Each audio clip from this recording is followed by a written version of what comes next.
is sort of your final pitch to Democratic voters why you should be the guy to take on Ted Cruz? Yeah, I've really enjoyed going around the state and introducing myself to Texans who I haven't had a chance to serve or campaign in front of before now, and telling them my story about being raised by a single mom in Dallas, making it to Baylor in the NFL, becoming a civil rights lawyer, how I've served in Congress in a way that brings folks together, and that I know I'm best positioned to both beat Ted Cruz in November and also bring us together as a state, which I think is one of the biggest tasks that we face.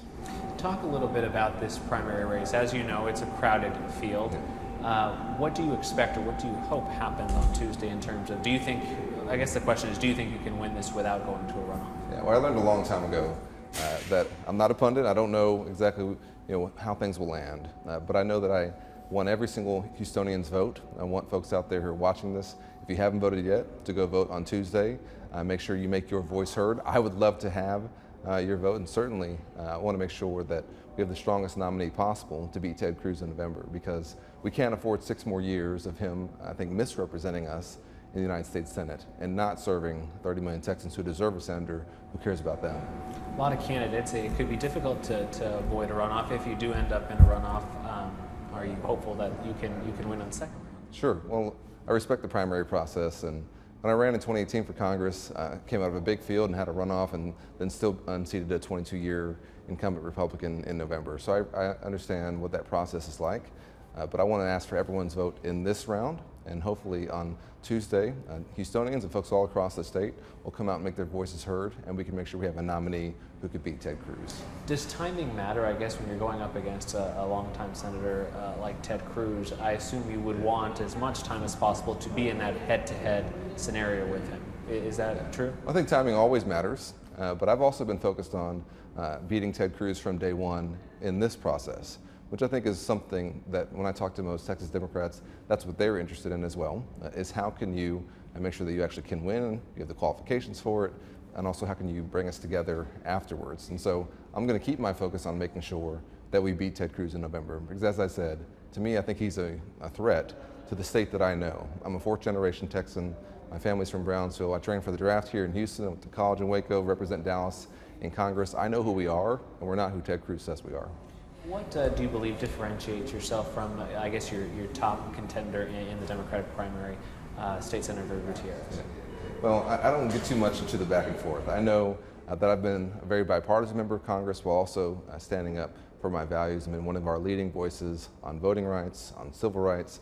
I'm running a campaign about freedom, about restoring individual rights, restoring a woman's right to make her own health care decisions, including access to an abortion, protecting our democracy and restoring the right to vote, making sure that we never have to deal with something like January 6th ever again, making sure that if you work hard and you play by the rules that you can get ahead. To me, this campaign is going to be all about freedom. That's what I stand for, and that's what I hope Texas Democrats will respond to. I was in El Paso in 2018 when Beto was running against Ted Cruz, and I remember how close he came. Really, a lot of Texans really hopeful that election with how close it got. Still couldn't get over the finish line. I'm curious if you take a look at that campaign, and what lessons do you take from the last time, Ted Cruz was really vulnerable? What do you take from that into this if you are the candidate? Yeah, well, I think all elections build on the last one, of course. But to me, this is about the future. This is about the next 6 years for Texas. We're going to be choosing a senator who will serve us until 2030. We're an incredibly dynamic, diverse, growing state, and we need to have a senator who has fresh ideas and can bring some new leadership to the table. And that's why I think it's so important that we replace Ted Cruz. I think he's been one of the most divisive senators in the country. He's spent his time in the Senate pitting us against each other. I've spent my time in Congress trying to bring folks together, bringing together kind of disparate elements that you usually wouldn't see working on the same side. I know that that's possible. And I think that's also who we are as Texans, is that we expect to have leaders who try and bridge those divides instead of widening them. And so certainly the last election was important, but to me this is all about our future, and we can't afford 6 more years of Ted Cruz. As you've spent the last few months traveling the state, talking to Texans, I'm curious, what do voters tell you? What do you hear from voters in terms of what their top concerns, issues are? Yeah, well, I think folks are worried about individual freedoms that are going away. I think they're worried about the direction of our democracy and our country. They're concerned that we may be becoming so far apart that it's hard for us to come back together. And I think that they're tired of having a senator that they're embarrassed by, who's constantly doing political stunts, who says that the border is the biggest issue in the country, but when we have a border bill to try and address it, he takes it down not because he disagrees with the policy, because he wants to have the politics to run on that issue in November. And to me, that's something that most Texans just can't understand. And so I think there's a real hunger out there for change, for new leadership, for fresh ideas. That's what I'm going to bring to us in the United States Senate. How important of an issue is the border for voters and for yourself if you do become a senator?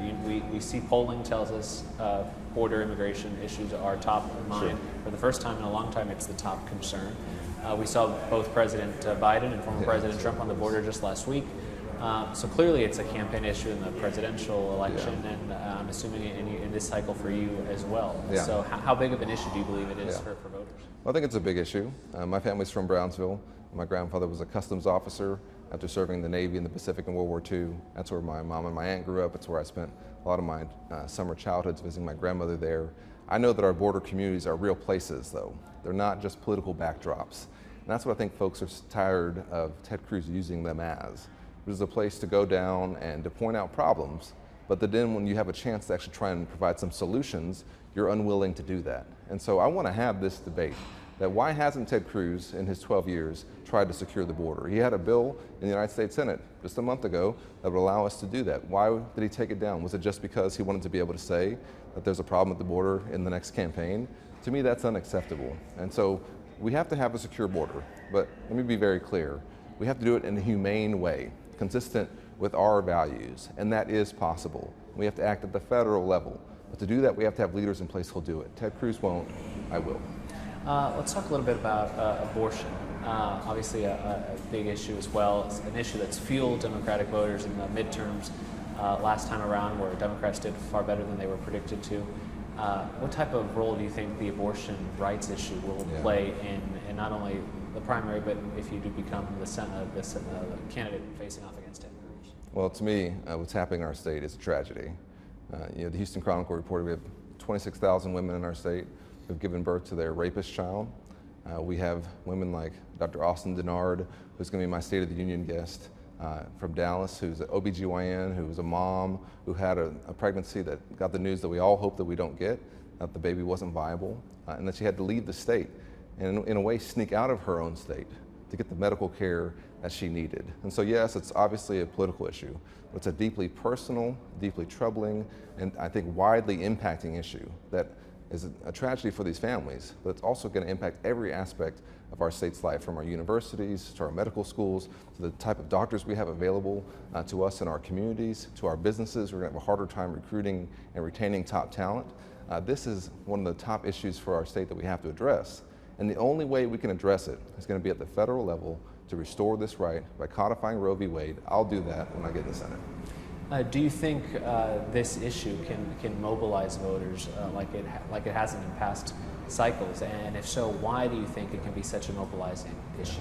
Well, I think it is going to be a mobilizing issue, and I think that's in part because the stories of what it really looks like, we're just now becoming familiar with. I think we are now understanding what it is to have a near total ban on abortion here in the state of Texas. And the results are harrowing. The results are doctors refusing to treat women who are incredibly ill until they think that they are so ill that they fall into the exception for the life of a mother. It's the results of people feeling like they have to flee our state or to sneak out of our state. And so it's going to be, I think, a motivating issue. But I think it's also a deeply personal one. And when it comes to issues like this, my wife and I have had 2 baby boys in Dallas in the last 5 years. And we were blessed with routine pregnancies. But when it comes to issues like this, every single person understands that we could also be in this one of the situations, that it could also be us, and that's why we have to address it. I'm curious, I'd like your take on what we saw in the news last week, maybe a week and a half ago in Alabama with the IVF decision. That made a lot of headlines. Governor Abbott coming out sort of supporting IVF, but still leaving the door open. What were your thoughts on what's happening in Alabama and concern that Republicans might not speak out against it? Well, it's outrageous. I mean, we saw reporting of IVF clinics and folks just scrambling, not knowing if they should take their embryos out of Texas to go to some other state, not knowing what the status was going to be, because they don't know that this right is going to be protected. And this is for families who are trying to welcome a child, who have either had some fertility issues or same-sex couples, and they want to bring a child into the world and they want to create a family. These are the folks that we should be helping to get over this hurdle so they can achieve their dream of bringing home a child, not getting in their way and scaring them. And we have, at the federal level, a bill to try and protect IVF. Republicans like Ted Cruz made sure that we couldn't pass it, right? And so it's legitimate to have the fear that this could be taken away. And it's an example of the extremism that we're seeing from the Republicans on reproductive rights. It's going to reach not only into IVF, but also into birth control, into every aspect of your life. And it's unacceptable, it's outrageous, and we have to make sure that we codify these rights, not let them take them away. We should be expanding rights, not taking them away. In your debate with Senator Gutierrez, I think one of his attacks against you were that you voted condemning President Biden for inaction on the border at some point, and how conditions were at the border, sort of suggesting that you're not the most progressive candidate in this Democratic primary field. I'd like to get your response to that. To that vote. Sure. Listen, I don't go by labels. I am a Texan first, and I will always look out for Texas first, and I always have in my time in Congress. And if I think that there is a crisis that's not being responded to, then I will also make sure that folks know that I think we need to change that. And I think when we haven't acted at the federal level, we've allowed bad actors like Governor Abbott to step in and do things that I think are inconsistent with our values. And so to me, I wanted to see much more of a sense of urgency around addressing issues at the border, and I think we've actually seen that subsequent to that we've seen much more of a discussion around it and attempts to pass legislation to try and address it. Again, Ted Cruz made sure that we couldn't, but to me that sense of urgency had to be there, and I'm glad to see there seems to be a shift towards that. Recent polling suggests that this is a neck-and-neck race if you are the candidate. What do you read into those polls, if anything, at this point, as to how competitive this race could be and how people are viewing it as something that could be flipped? Yeah. This is a close race. It's going to start off as a close race. It's going to finish as one. And I want Texans to know that your vote and your voice really matters. And that's why it's so important that we get folks engaged. And that's been one of our biggest challenges here in Texas. I was a voting rights lawyer before I came to Congress. I've worked on this on the ground here in our state. I know what the hurdles are, but I think that most Texans also have to recognize that this is going to be one of the most important elections of our lifetime. And you have to come out and make your voice heard, and that you don't have to have a senator who you're embarrassed by, who doesn't care about you, who abandons us when 30 million Texans are freezing in the dark to go to Cancun. You can get a senator who actually wants to go to work every single day, think about you and your family, who understands what you're facing and wants to be on your side. That's what I want to do in this election. Last question for you. And you sort of touched on it throughout the interview, but what do 6 more years of Ted Cruz, what would that mean in your view for the state of Texas?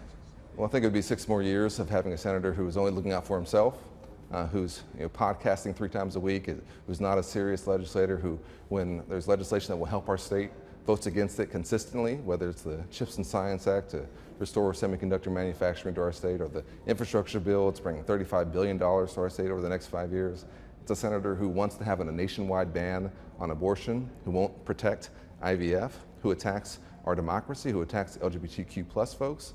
To me, that's exactly not the state that I know. And I think what we're going to see in November is Texas is going to stand up and elect somebody who has literally been the most bipartisan member of the Texas delegation, which is what I've been, and reject the most divisive senator in the country, which is what Ted Cruz has been.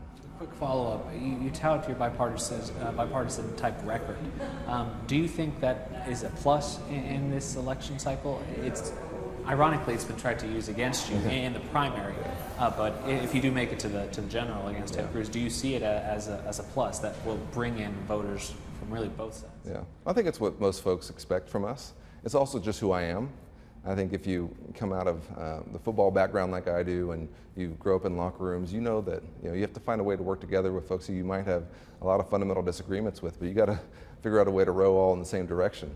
And every day, Texans go to work with folks who they disagree with politically, and they have to find a way to still get the job done. And I think that's what they expect from our elected officials. And when you're raised by a single mom the way I was, you don't really have time for theoretical ideas or for partisan battles. You need somebody who's going to roll up their sleeves and actually try to help people. That's what this job is about. And to do that, it often has to be done in a bipartisan way. And so I'm proud of that, because it also means not just bipartisanship just for the fact of it, but bipartisanship to get things done to help you and your family. And if it is you, are you prepared? I remember that 2018 election cycle.